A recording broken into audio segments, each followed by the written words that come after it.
বিদ্যা কোচিং কিতাপৰ সকলো তোমালোক ক্লাছ 10th কমপ্লিট কৰি আহি গলা আৰু ঘৰৰ মানুহে কোৱা শুনি আছে যে নিট দিব লাগে আৰু ফ্যামিলি মেম্বাৰে কোৱা শুনি আছে আৰু নিট দিব লাগে আমি মানে আৰু আজি তোমালোকে দেখিবা যে নিউজত পাবা তুমি কিছুমান ভিডিও এডভাৰটাইজত পাবা যে আজি নিটৰ এক্সাম আছিল কি আছিল আজি নিটৰ এক্সাম আছিল সো কিনো এই নিট সম্পূৰ্ণ আমি জানিম আজি কি কিতাপ পঢ়িব লাগিব আৰু টোটাল মাৰ্কস কিমান থাকে সাবজেক্ট কি পঢ়াইব লাগে তুমি কি পঢ়াৰ পাছত তুমি হাই সেকেন্ডাৰী পঢ়াৰ পাছত নে তুমি 10th পঢ়াৰ পাছত নে কি ধৰণে নিটৰ গোটেই কনসেপ্ট তোমাক দিম নিট পাস কৰিলে কি হ'ব পাৰি কি কলেজত পঢ়িবলৈ পায় গোটেইখিনি কথা আমি আজি এই সৰু ভিডিওটো 10 মিনিটৰ ভিতৰত তোমাক অসমীয়াত মই ক্লিয়াৰকৈ বুজাই দিম তাৰ পাছত তুমি প্ৰিপাৰেচন ষ্টাৰ্ট কৰিবা ঠিক আছে তোমাক প্ৰিপাৰেচন কৰিবৰ কাৰণ ইনস্পায়াৰ আজি মই কৰিবলৈ আহিছো ঠিক আছে সো সোৱা নিট কি হয় নিটৰ ফুল ফৰ্মটো আগত আমি যদি গম পা ভাল হ'ব আমি নিটৰ ফুল ফৰ্মটো কি গম পাওনে NEET stands for national eligibility cum entrance test তাৰ মানে আচ্ছা স্যাৰ তাৰ মানে এইটো আমাক এটা এন্ট্ৰেন্সৰ কথা কৈছে এটা এন্ট্ৰেন্স হ'ব যেনেকৈ আমাৰ সিট পৰীক্ষা বিলাক হয় যে এখন কলেজত এডমিশন পাবৰ কাৰণে সিট পাবৰ কাৰণে যে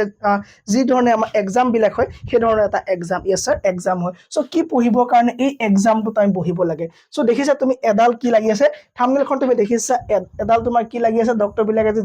তোমাৰ চেক কৰিবৰ কাৰণে যে ষ্টেথোস্কোপ লাগি আছে আৰু তোমাৰ কি আছে কিছুমান কিতাপ আছে সো তুমি তাৰ পৰা অনুমান কৰিব পাৰিলা যে এটো খুব সম্ভৱ মেডিকেলৰ লগত জড়িত এটা এক্সাম হ'ব ঠিক আছে ইয়েস এটো এটা মেডিকেলৰ লগত জড়িত এটা এক্সাম হৈছা এই পৰীক্ষাটো পটাৰ দায়িত্বত থকা যে এজেন্সি হয় সেই এজেন্সিটোৰ নাম হ'ল নেশনাল টেস্টিং এজেন্সি এই নেশনাল টেস্টিং এজেন্সি এনটিএ নামৰ এজেন্সিটোৱে এই গোটেই পৰীক্ষাটোৰ সিলেবাস খিনি পৰা ধৰি লৈ এক্সামৰ পৰা ধৰি লৈ কোৱেশ্চন পেপাৰ ধৰি লৈ গোটেইখিনি কাম এক্সাম পটালৈকে ৰিজাল্ট ডিক্লেয়াৰ কৰালৈকে গোটেই দায়িত্বটো কাৰ থাকে এনটিএ হাতত থাকে যাৰ ফুল ফৰ্ম নেশনাল টেস্টিং এজেন্সি ঠিক আছে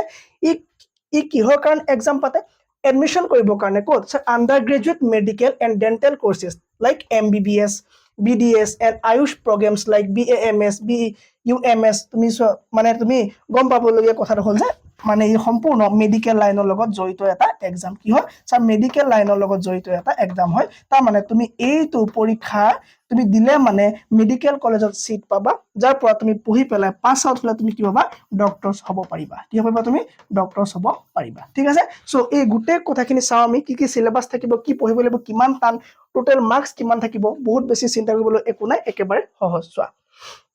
সো ইয়াৰ এক্সাম স্ট্ৰাকচাৰ কেনেকুৱা হয় ইয়াত সম্পূৰ্ণ মাল্টিপল চয়েস তুমি কোৱেশ্চন পাবা কি হ'ব মাল্টিপল চয়েস কোৱেশ্চন পাবা কোন সাবজেক্টৰ পৰা কিমান মাৰ্ক আহে মই সকলোখিনি তোমাক কৈ আছো ঠিক আছে ইয়াত তোমাৰ এমসিকিউ আহিব 180 টা তোমাৰ ম্যান্ডেটৰি থাকিব তুমি 180 টা কোৱেশ্চন তুমি কৰিবই লাগিব ঠিক আছে যাক তোমাৰ চাৰিটা সাবজেক্টত ডিভাইড কৰা হ'ব এটা হৈ গ'ল স্যাৰ ফিজিক্স হৈ গ'ল এটা হৈ গ'ল ফিজিক্স আৰু এটা হৈ গ'ল তোমাৰ কেমিষ্ট্ৰি আৰু এটা হৈ গ'ল তোমাৰ কেমিষ্ট্ৰি আৰু এটা হৈ গ'ল তোমাৰ বায়ো পাৰ্টৰ দুটা পাৰ্ট কৰিলে মানে লোৱা হৈছে এটা হৈ গ'ল তোমাৰ বটানী যত আমি কি আলোচনা কৰো বটানীত আমি কি আমি উদ্ভিদৰ বিষয় আলোচনা কৰো হয়নে আমি প্লান্টৰ বিষয় আলোচনা কৰো এই প্লান্টৰ বিষয় তুমি জানিব লাগিব কাৰণ বটানী পাৰ্টটোৰ পৰা আহিব আৰু বায়ো আনটো পাৰ্ট জুলজি ঠিক আছে এই জুলজি পাৰ্টৰ পৰা তোমাৰ কি হ'ব কোৱেশ্চনছ আহিব যত আমি প্ৰাণী বিলাকৰ বিষয় এনিমেলৰ বিষয় আমি যত অধ্যয়ন কৰো বা আলোচনা কৰো ঠিক আছে সো 1 2 3 4 এই চাৰিটা ভাগৰ পৰা তোমাৰ কিমান আহিব 180 টা কোৱেশ্চনছ আহিব প্ৰতিটো পাৰ্টৰ পৰা তোমাৰ 45 কে কোৱেশ্চনছ থাকিব 45 এফালে হৈ গ'ল তোমাৰ 90 কোৱেশ্চন তোমাৰ স্প্লিট কৰি দিয়া হ'ব ক'ত তোমাৰ বটানী এণ্ড জুলজি তোমাৰ কি হ'ব 90 মানে কোৱেশ্চন স্প্লিট কৰি 45 কৰি পেলাই টোটাল 180 টা মাল্টিপল চয়েস কোৱেশ্চন থাকিব এটা কথা হৈছে পাৰ কোৱেশ্চনত মাৰ্কস কিমান কি দিয়া থাকিব ঠিক আছে প্ৰতিটো কোৱেশ্চনত তোমাৰ মাৰ্কস থাকিব 4 কে এটা শুদ্ধ আনসাৰ দিলে তুমি এটা কাৰেক্ট কৰিলে মানে এটা কোৱেশ্চন তুমি 4 মাৰ্ক পাবা ঠিক আছে আৰু ইচ ইনকাৰেক্ট মাৰ্ক তোমাৰ যদি এটা কোৱেশ্চন ভুল হৈ যায় কেনেবাকে হেতু তোমাৰ ডিডাক্ট হ'ব 1 মাৰ্ক এটা তোমাৰ ডিডাক্ট হ'ব তাৰ মানে যাক আমি নিগেটিভ মাৰ্কিং বুলি কওঁ জামেই কওঁ নিগেটিভ মাৰ্কিং বুলি কওঁ ঠিক আছে তোমাৰ নিগেটিভ মাৰ্কিং হ'ব কিমান 1 মাৰ্ক তোমাৰ নিগেটিভ মাৰ্কিং হ'ব যদি তুমি এটা কোৱেশ্চন ভুল কৰি থৈ আহা আৰু যদি তুমি আন এটেম্প কৰা যদি তুমি নকৰা কোৱেশ্চনটো ঠিক আছে তুমি যদি আন এটেম্প কৰা যদি নকৰা কোৱেশ্চনটো আৰু নকৰা কোৱেশ্চনটোৰ বাবে কোনো মাৰ্ক ডিডাক্ট নহব তুমি 0 মাৰ্ক থাকিব তাত মানে তোমাৰ কি 0 মাৰ্ক থাকিব আমাৰ তুমি তাত নম্বৰ নোপোৱাও তোমাৰ নম্বৰ কেনসেলও নহয় যদি তুমি এটেম্প কৰিছা বাট ভুল হৈ গ'ল তেতিয়া কিন্তু তোমাৰ সেই কোৱেশ্চনটোৰ পৰা 1 মাৰ্ক যাব আৰু যদি শুদ্ধ হয় কোৱেশ্চনটোৰ পৰা তোমাৰ 4 মাৰ্কস তাৰ পৰা আহি যাব ঠিক আছে গম পালা সো টোটাল মাৰ্কস কিমান হ'ব 720 হ'ব কিয় কাৰণ এটা কোৱেশ্চনত 4 কে থাকিব 180 টা কোৱেশ্চন হ'ব হয়নে 180 টা কোৱেশ্চন হ'ব টোটাল মাৰ্ক তোমাৰ তুমি কিমান পাবা কিমান 720 টা তোমাৰ টোটাল মাৰ্কস তোমাৰ কিমান হ'ব 720 মাৰ্কস হ'ব ঠিক আছে কোৱেশ্চন কিমান আহিব 180 টা কোৱেশ্চনছ থাকিব এতিয়া স্যাৰ কোনটো পাৰ্টৰ পৰা কি আপুনি ভালকেতো কৈ দিলে যে ফিজিক্সৰ পৰা 45 সো টপিকবিলাক কেনেকুৱা ধৰণৰ আমি কি কিতাপ পঢ়িব লাগিব ঠিক আছে আৰু টাইম তোমাক 3 ঘণ্টা টাইম দিয়া যাব এই 720টা কুৱেশ্যন লিখিবৰ কাৰণে যেটো আজি আছিলে 2টা বজাৰ পৰা 5টা বজালৈ ঠিক আছে আজি তোমাৰ কেইটা বজাৰ পৰা আছিলে 2টা বজাৰ পৰা 5টা বজালৈকে আজি এই পেপাৰখন আছিলে 2 পা 3 লে 1 ঘণ্টা 3 পা 4 লে 2 ঘণ্টা 4 পা 3 ঘণ্টা ঠিক আছে সো 3 আৱাৰ্ছৰ আজি এই পেপাৰখনৰ এক্সাম হৈ গৈছে ঠিক আছে চোৱা এতিয়া তোমাৰ যদি আমি চাবলৈ সিলেবাস কি টপিকস আমি কি পঢ়িব লাগে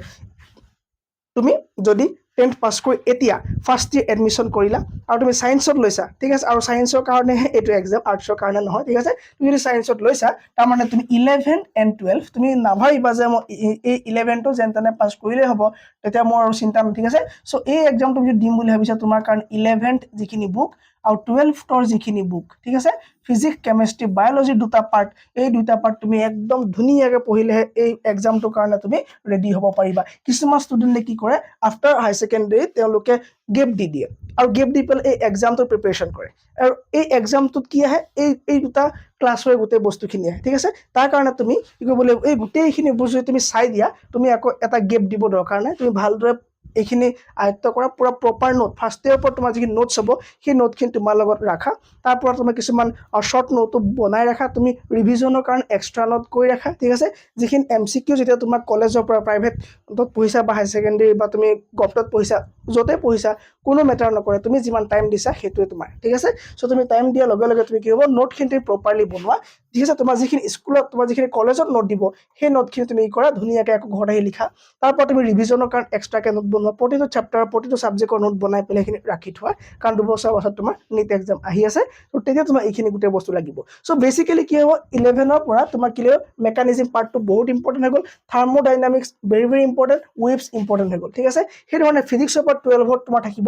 ইলেক্ট্ৰস্ট্যাটিক্স অপটিক্স মডাৰ্ন ফিজিক্স সো এই তিনটা পাৰ্টৰ তোমাৰ কি হ'ব বহুত বেছি ইম্পৰ্টেন্ট হৈ গ'ল আৰু ইফালে কেমিষ্ট্ৰি আছিল ফাৰ্স্ট ইয়াৰ মোল কনসেপ্ট আৰু কেমিক্যাল বন্ডিং লাগি গ'ল আৰু সেকেন্ড ইয়াৰ তোমাৰ এফালে আহি গ'ল তোমাৰ কি ইলেক্ট্ৰোকেমিষ্ট্ৰি আৰু অৰ্গেনিক কেমিষ্ট্ৰি এই দুটা ধুনিয়াকৈ তোমাক লাগিব ঠিক আছে তো ফাৰ্স্ট ইয়াৰ ফাৰ্স্ট চেপ্টাৰটো তোমাৰ অৰ্গেনিক কেমিষ্ট্ৰি দি পেলাই আৰম্ভ হয়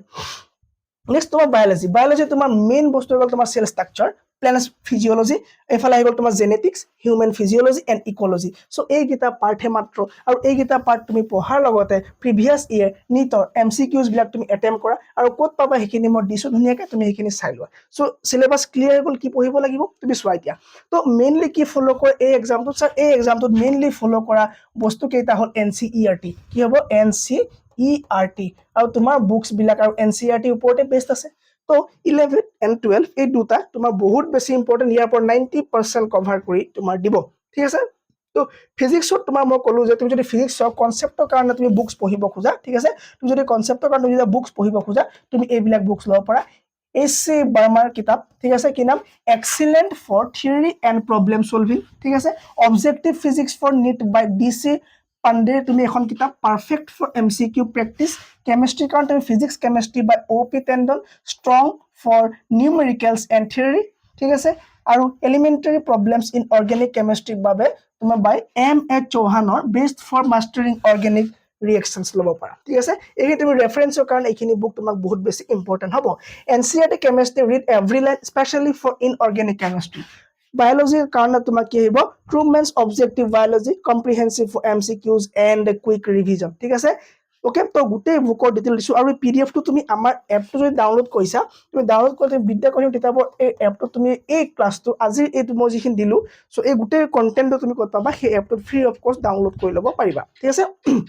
তুমি তাৰপা গোটেই বস্তুখিনি ডাউনলোড কৰি লোৱা আৰু তাৰ পিছত তুমি যেতিয়া তোমাৰ হৈ যাব গোটেইখিনি ষ্টাডি কৰা কমপ্লিট হ'ব 2 বছৰ তোমাৰ যিখিনি ফাৰ্স্ট ইয়াৰ সেকেন্ড ইয়াৰ নোটছ থাকিব সেই নোটখিনিৰ লগতে তুমি যেতিয়া ৰিভিজন কৰি গোটেইখিনি তোমাৰ ষ্টাডি কৰি হৈ যাব তুমি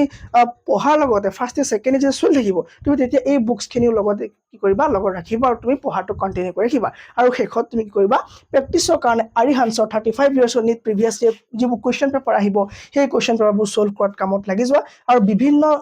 প্লেটফৰ্মত ভেৰিয়াছ প্লেটফৰ্মত তুমি কি পাবা মক টেষ্ট দিব লগা কিবা তুমি মক টেষ্ট তাৰমানে তুমি নিজকে টেষ্ট কৰিবৰ কাৰণে কিছুমান তুমি এক্সাম দিব পাৰিবা ঠিক আছে এটা নিৰ্দিষ্ট টাইম থাকিব 3 আৱাৰ্ছ টাইমৰ ভিতৰত থাকিব সেই ধৰণৰ মক টেষ্ট আমাৰ এপটো এভেইলেবল আছে তুমি আফটাৰ হাই সেকেন্ডাৰী তুমি আমাৰ এপটোত কি কৰিবা সেই মক টেষ্টখিনি আহি পেলাই ফ্ৰী অফ কষ্ট ল'বা ঠিক আছে তাত তুমি কি কৰিবা এক্সামখিনি দিবা সো এই তোমাক এতিয়া দিবলৈ নাই কম 2 বছৰৰ পাছত যদি তুমি এতিয়া ফাৰ্স্ট ইয়াৰ যদি তুমি সেকেন্ড ইয়াৰ তোমাৰ এইটো কোৰ্সৰ পাছতে ঠিক আছে কাৰণ এতিয়া বহুখিনি আমাৰ কোচিঙত থকা বহুখিনি ষ্টুডেণ্ট ছেকেণ্ড ইয়াৰ আছে চ' তেওঁলোককো মই এইটো কথাই কওঁ যে তোমালোকে কৰা গোটেইখিনি শেষ কৰাৰ পাছতহে তুমি কৰিবা